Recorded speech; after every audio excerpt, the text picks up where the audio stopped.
De volta com o nosso Espaço Feminino. O programa de hoje, o tema é saúde e a gente está falando sobre sorriso saudável. Doutor, vamos falar um pouquinho sobre implantes. Até eu estava te perguntando no intervalo, porque antigamente o implante ele era assim quase que inacessível por causa do valor. Isso. E hoje em dia esse panorama mudou, Mudou né? bastante. O que acontece? Se você levar em consideração 10 a 15 anos atrás, duas coisas traziam assim, o afastamento da maior parte da população com a reabilitação com implantes. Primeiro era o medo, né? Porque era um procedimento de cirurgia de uma complexidade muito alta e o custo, que era um custo elevadíssimo. Ainda não pode ser considerado um tratamento barato. Não é barato, mas... A gente sabe que não é, mas teve uma diminuição desse custo. E um aumento de profissional que faz também, né, doutor? Exatamente. Então, a tecnologia evoluiu bastante. E hoje, por exemplo, nós temos... Antigamente você não tinha isso no Brasil, você tinha que importar tudo. Hoje em dia, nós temos materiais nacionais... De boa qualidade? De excelência, que são exportados para fora. E com certeza o custo sai muito mais barato do que trazer lá de fora para usar aqui. De uma qualidade muito boa. Porque a partir do momento que você tem um material nacional, mas que não é de mesma qualidade do material importado, você não fica Você ia preferir o importado. Exatamente. Mas hoje em dia existem materiais nacionais, então isso trouxe um baixo de custo e isso trouxe a população, uma grande parcela da população se beneficiar desse tipo de tratamento, que é um tratamento hoje em dia de um procedimento até relativamente simples, logicamente tem que ser feito com indicação, com planejamento. Com certeza. Eu vou lá e vou fazer implante. E a gente sabe que existem profissionais e profissionais, exatamente, né? E a gente não pode descartar a realidade que tem profissional aí que não vai fazer um bom trabalho. É verdade. Que você vai correr riscos, que você...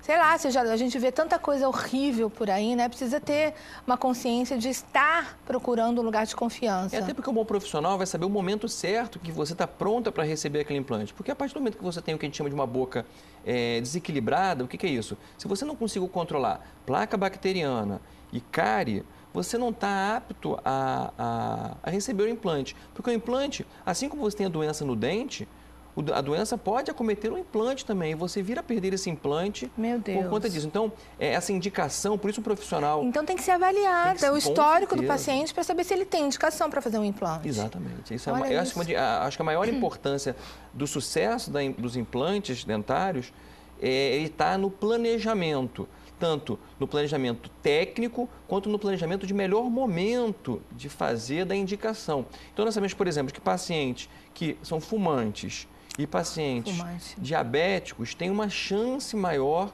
de que as pessoas chamam de rejeição do implante. Também não é rejeição. O que acontece é a não ósseo-integração. Quer dizer, os implantes hoje em dia, eles se ligam à estrutura óssea de uma maneira bem similar ao que os dentes fazem. Então, tem o que a gente chama de ósseo-integração. A partir do momento que o paciente tem uma hábitos... Eles são metálicos? São à base de titânio.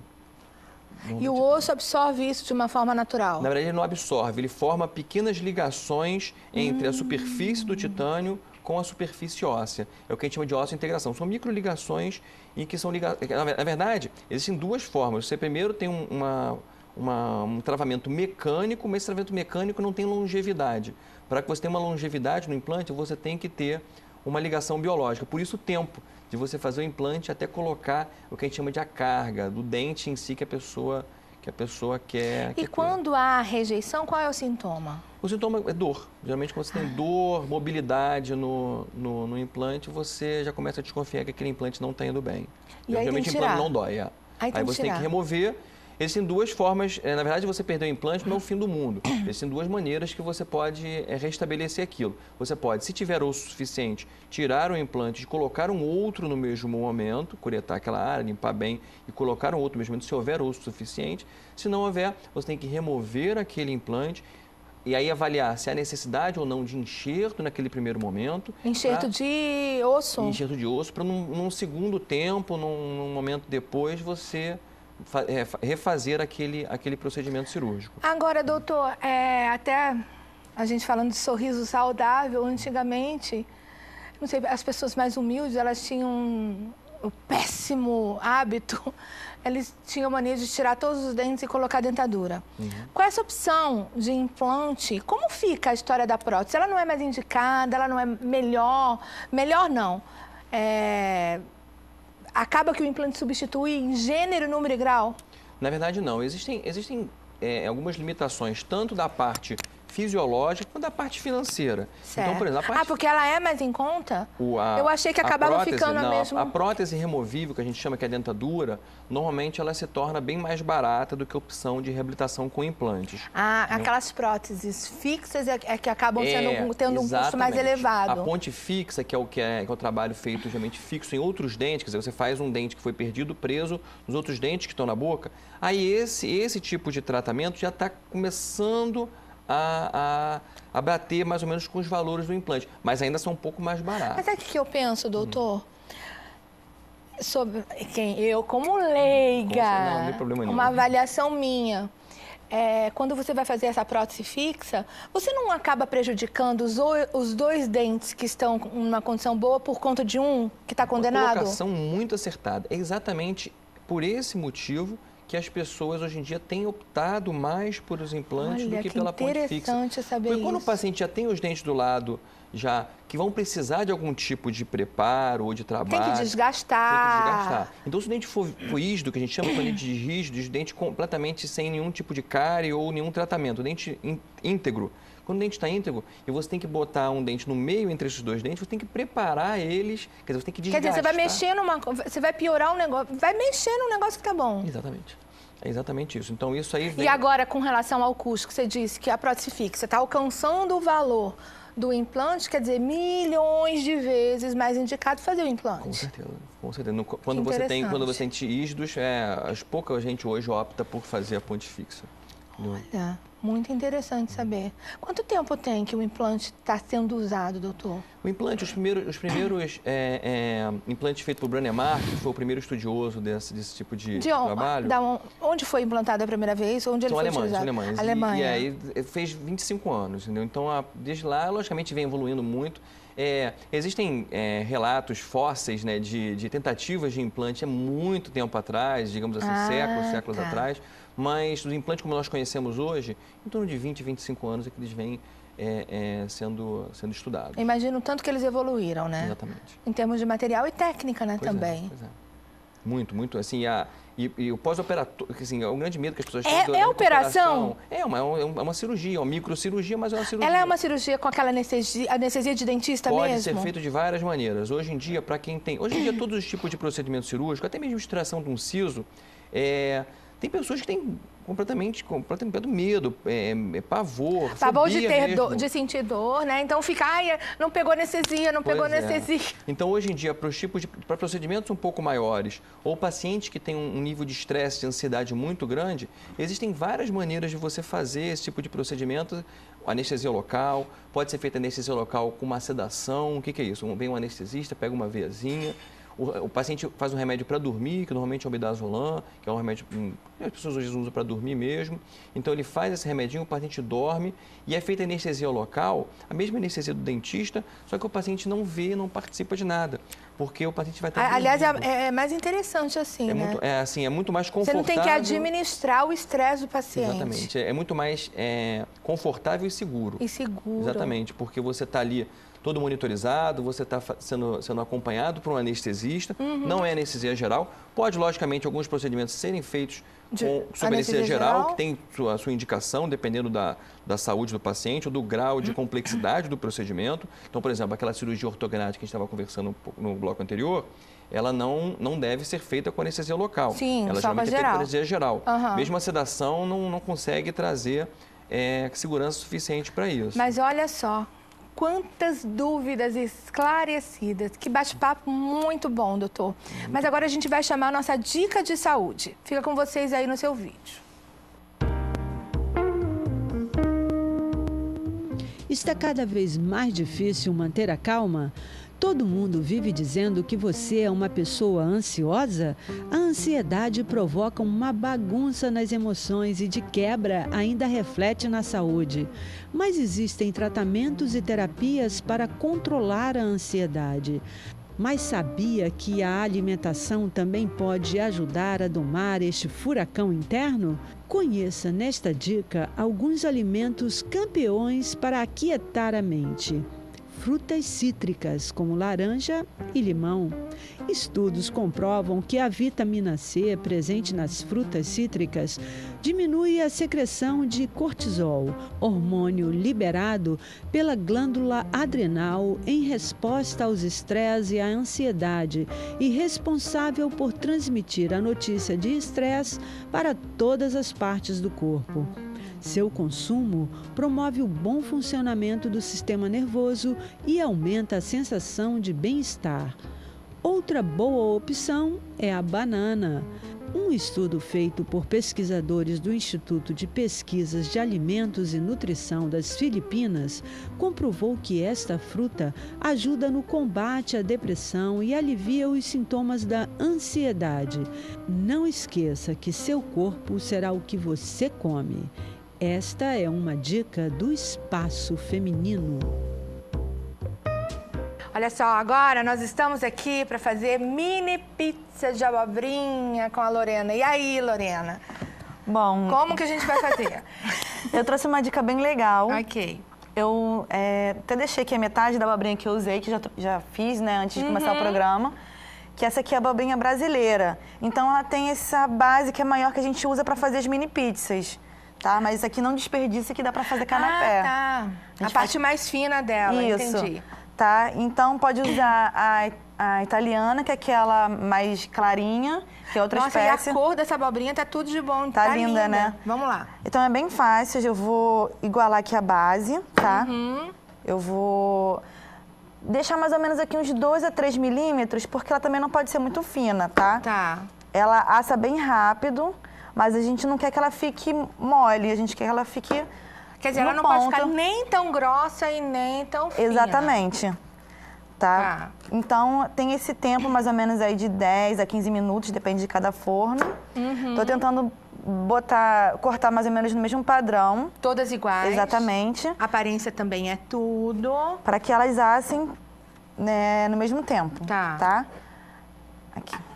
Essa base que sobrou, no caso, esse mais fino, a gente pode estar utilizando também para fazer canapés. Só cortar menor, retirar aqui a semente, fazer um buraquinho e rechear do que quiser. Então, a gente não desperdiça. Vai pro forno também. Vai pro forno também. Delícia. Então, a gente monta um novo aperitivo, né? Um petisco. Então, já posso colocar aqui na travessa. Não precisa untar com azeite nem nada, tá? Tá. Essa aqui não.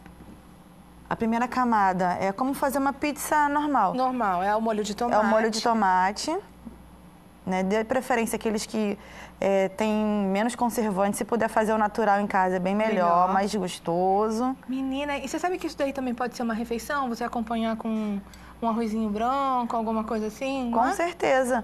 E também pra gente estar enganando as crianças, né? Porque uma forma delas estarem comendo... Coisas saudáveis. Exatamente. Aqui eu tô usando a mussarela tradicional, mas quem for alérgico... Isso. Quem for alérgico à proteína do leite, à lactose, pode usar... No mercado tem um cottage sem lactose, então mussarela mesmo. E o cottage, que é até mais fácil de encontrar, ele também dá uma gratinada, ele puxa um fiozinho que dá pra enganar. Entendi. A mussarela. Não ficar tão diferente da Exatamente, mussarela. Ou então mussarela de búfala, mas ela é um pouco mais cara. Mas quem tiver alergia também pode encontrar com facilidade nos mercados. Tá? Então aqui é bem simples, eu vou estar colocando, aqui finalizando com a mussarela. Eu coloquei na cartela de ingredientes que a gente vai estar passando o tomate picado. Porque não precisa ser o tomate cereja, mas ele fica mais bonito. Caro também, né? Exatamente, mas ele dá uma aparência legal. Eu vou colocar por baixo umas folhinhas de manjericão para assar junto. Eu tava falando contigo que o manjericão é tudo, que o único inconveniente do manjericão é a conservação. Ele não dura muito tempo na geladeira, né? Não, mas eu tenho uma dica muito legal para conservar. Quem não tiver, né, pezinho de ervas em casa... Uma dica bem legal é higienizar, né, o maço de ervas, pode ser tomilho, manjericão, que tiver em casa. Deles, o mais sensível, acho que é o manjericão mesmo, Ele queima né? com muita facilidade, muita. Então, você lava o manjericão, higieniza ele bastante, deixa secar bem, que é muito importante. E envolve no papel manteiga ou alumínio, fecha bem e deixa numa vasilha tampada dentro da geladeira. Ele dura tranquilamente 15 dias e não tem desperdício. Não creio, Lorena, é verdade. Porque eu deixava o galinho, usava a folhinha e sobra aquele galho lá. Não. Menina, mas não dura 2 dias. Pois é, porque ele oxida muito fácil. Tomilho, qualquer erva. Olha que dica, porque eu amo manjericão. Eu só ficava com a maior pena de comprar porque você joga fora. Você usa aquele ali daquela receita e o outro você vai deixar na geladeira, mas quando você vai pegar para usar de novo já não dá mais para usar. Exatamente. E fazendo dessa forma, ele dura bastante, dura aí tranquilamente 15 dias. Eu já fiz teste com sálvia, tomilho. Tudo dá certo? Tudo dá certo. Papel manteiga. Ou papel alumínio, ou tem que ser bem vedado mesmo. Que lado do alumínio? Não, eu prefiro que não toque na parte brilhosa. Então eu coloco aquela parte fosca. A erva em contato com a parte fosca e fecha. Exatamente, faz um bombom, né? Um bombom. E assim com o papel manteiga, ele não consegue fechar com tanta facilidade como um papel alumínio. Então, utiliza uma linha, um barbante para estar fechando. E cuidado para abrir, fecha direitinho de novo e guarda dentro do potinho da geladeira. Vai usando até acabar. É. Vamos lá, o que você colocou? A gente Coloquei colocou só uma pitadinha de sal. Tomatinho cereja. Faltou um aquizinho. Uma pitadinha de sal marinho. E o interessante... Por que tem que ser o sal marinho? Justamente por causa de ser saudável. Porque, na verdade, acho que todos deveriam aderir o sal marinho ou o sal rosa. O sal rosa do Himalaia ele é um pouco mais caro, mas como a gente utiliza muito pouquinho porque ele salga bem, então você não vai estar ingerindo tanto sódio, porque o sal iodado ele tem muito sódio. A diferença do sal marinho é porque ele não é tão processado quanto o sal fino. Exatamente. Também tem o sal marinho processado, o refinado, e tem sal marinho mais granulado. Esse aqui foi menos processado, então ele é mais granuladinho. Exatamente. Então, parece uns cristalzinhos. Exatamente. E aqui, para finalizar, antes de ir ao forno, vou colocar o orégano. Também uma dica bem legal na hora de colocar o orégano, qualquer especiaria seca, é apertar com os dedos, porque dessa forma vai liberar aroma. Olha, que dica mais linda! Pode colocar na palma da mão, fazendo dessa forma. E ela libera aroma. Quando for refogar também, coloca a erva junto com o alho e com a cebola, porque assim ela ativa, né, essa sensibilidade dela do aroma. Não deixa pra colocar no final, não? Depende do prato. Se você for fazer um refogado, não tem problema. Então ele vai agregar sabor. Agora, para fazer a finalização, você reserva um pouco e finaliza com a erva fresca. Olha, interessante. Agora aqui... a gente vai botar no forno. Mesma coisa do espetinho? Mesma coisa. 180 graus. Isso, 180 graus, né? O forno já tá quente.